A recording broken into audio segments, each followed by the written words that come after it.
This was such a hood rat movie. Y'all will love it. The King family runs a successful drug empire in their city. One of the sons, Calvin, helps out with the business. But his woman, Ray, calls him. My stocking needs to be stuffed. Girl, you know I can't wait to get over there and stuff your stocking with this hard candy cane. The boy drops everything and rushes over to her house. Meanwhile, another son, Jeremy, busies himself with gambling. One time, Jeremy robs another man named Angelo after he feels like the latter disrespected him. The head of the empire, Richard King, is already old and is planning to retire. He's looking forward to a peaceful life with his wife, Vivian, while their sons take over the business. Miss Vivian gives her boo Thang some edible panties. You know how much you like your fruit? Especially when it's dipped in chocolate. I want to be like them when I get old. They are unaware that another son of theirs, Junior, has his own problems to deal with.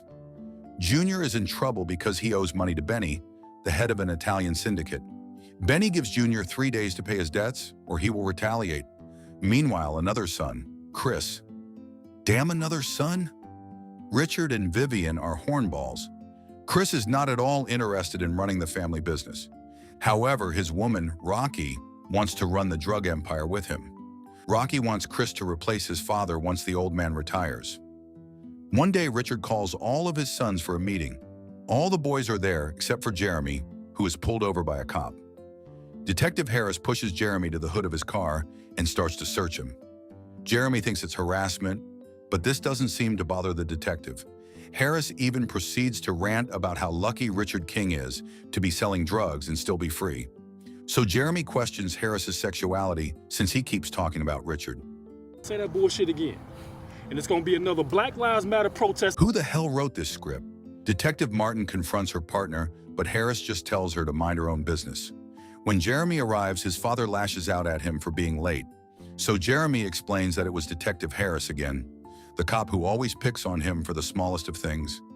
He suspects that Harris knows about their operation, which is why he's always looking for a reason to lock him up. After hearing this, Richard finally admits that he and Harris were good friends before they fell out over a woman. When Jeremy, Calvin, and Chris head home, Junior stays behind to clean up. Just outside, Angelo points to his boss, the man who robbed and beat him up. There's a monkey that robbed me. Pack it up. Which tubi writer approved this? Benny knows that the man is Jeremy, one of the King brothers. He prohibits his men from taking revenge on Jeremy, and instead he gives Junior a call. Benny tells Junior that he has to pay an extra $50,000 on top of the $50,000 debt he already has. Benny explains that it's because Jeremy robbed one of his boys. Junior is pissed. He's unaware that his father heard the entire conversation. When the old man confronts him, Junior reveals that he made a side deal with the Italians to show his father that he can lead the family business. Unfortunately, the deal failed, and now he owes Benny a lot of money and pizzas. Richard King doesn't want people messing with his family, so he tells Junior they just have to show the Italians who the real bosses are. Richard then invites his sons for dinner so they can deal with the Italians afterward. That afternoon, Vivian leaves the house to meet her friends. As soon as she's gone, Richard gets it on with Dina, the maid. Ooh, you know how I like it. Later that night, dinner hasn't started yet because Dina was too busy getting stuffed. It's already chaotic at the table with the girlfriends arguing with each other. Dina feels a bit dizzy, but she promises to serve the family dinner. Suddenly, Rocky asks Richard if he has already chosen the one who will run the family business. Chris is absolutely embarrassed that Rocky brings up the topic. He assures his brothers that he doesn't have any ambition to take over the business, and it's just Rocky doing too much. After getting in a heated fight with Alexis and Ray, Rocky decides it's time to say goodbye. Just a few minutes after she leaves, 3 masked men barge in and start shooting at the family. The Kings fire back at the intruders, but Richard unfortunately gets shot in the chest and Junior in his leg. When it's all over, the family is left grieving for the death of Richard. When the authorities arrive, they find out that Dina the maid was already dead before the shooting occurred. Must have been that really bad head ache. Detective Harris doesn't care if Richard is dead, but he wants to find out what happened to the maid. When the brothers see Detective Harris, they think he probably has something to do with the ambush because of his beef with the family. But Detective Harris puts that aside and asks everyone to come to the station so they can be questioned about Dina's death. But none of the kings or their women want to go. Now that Richard is gone, the boys seem a little lost. They are hell-bent on finding their father's killers. Even though they have a problem with the Italians, Chris knows it couldn't have been them because Benny wouldn't be so sloppy with a hit. Then, Calvin points out that their mother has been acting strange since their father died. But no one takes Calvin seriously because they know their mother is still grieving. So we all think Mama did it, right? Junior is hurting the most, and he thinks that it's all Jeremy's fault. But Jeremy assures his brother that they are going to get through their problem together as a family. After asking around, Detective Martin learns that Richard didn't really have any enemies. They pay Chris a visit as part of their investigation, but Chris won't even let them in. After being turned away, Detective Martin reveals that she saw the autopsy report in the car and doesn't understand why Harris didn't mention to the Kings that their maid was poisoned. But Detective Harris tells her to mind her own business. They are unaware that Chris has overheard their conversation. Now that Vivian is alone, Ray, Alexis, and Rocky make sure to check on her, and the three girls are all ready to fight each other. As for Junior, he finally goes to Balding Benny's office to know if he had something to do with the ambush, but Benny says it wasn't him. Then he takes out a photo of the killers. He says the two men in the picture, Dreadhead and Rob, are the masked intruders who killed Richard King. He got the information by paying people to talk. Benny adds that it was a hit and the men were only paid to carry out the killing. Because the family is still grieving, Benny decides not to ask Junior to pay his debts.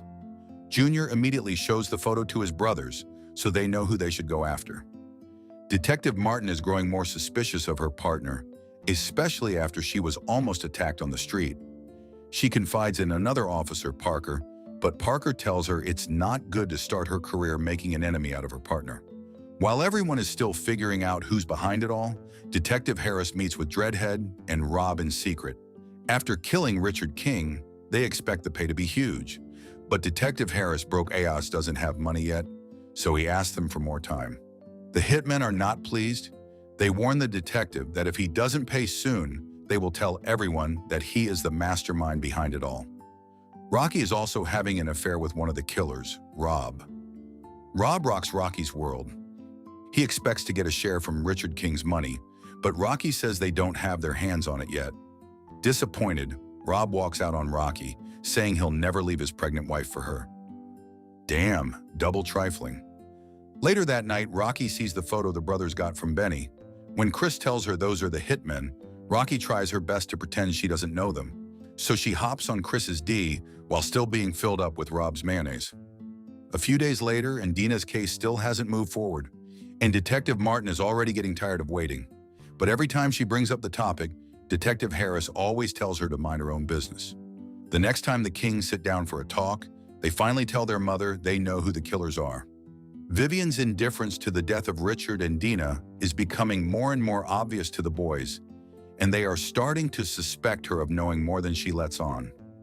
Together, they decide to get back at their father's killers. However, when they arrive at the killer's house, they find that the police are already there. The two killers are both dead, and someone got to them first.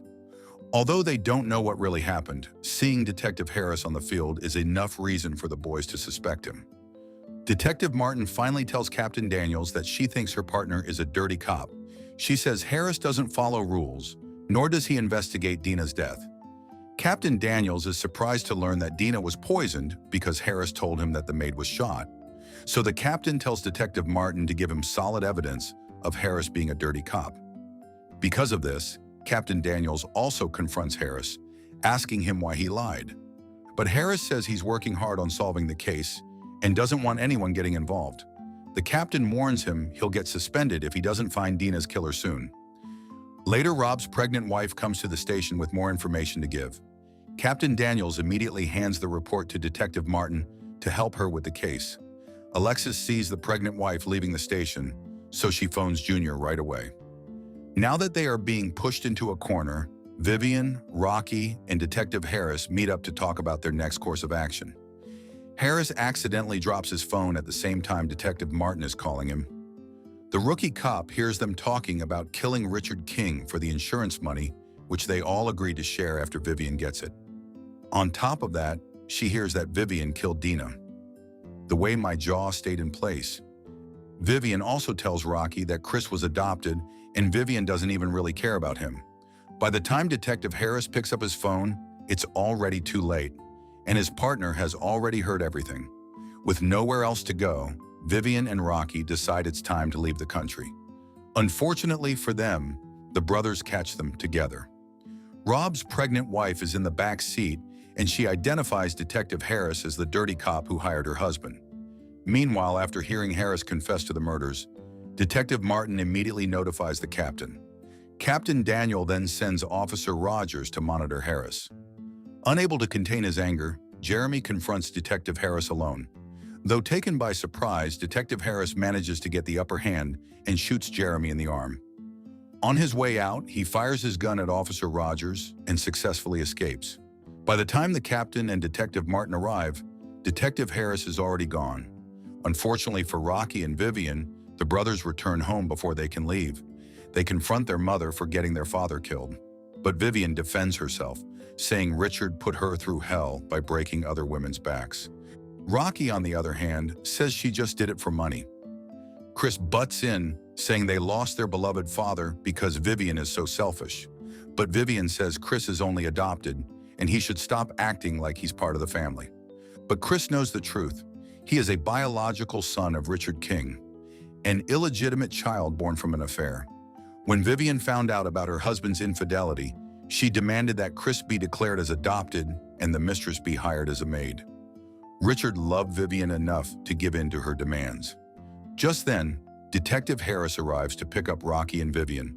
But before they can escape this time, Detective Martin shows up with backup to arrest all those responsible for Dina and Richard's death.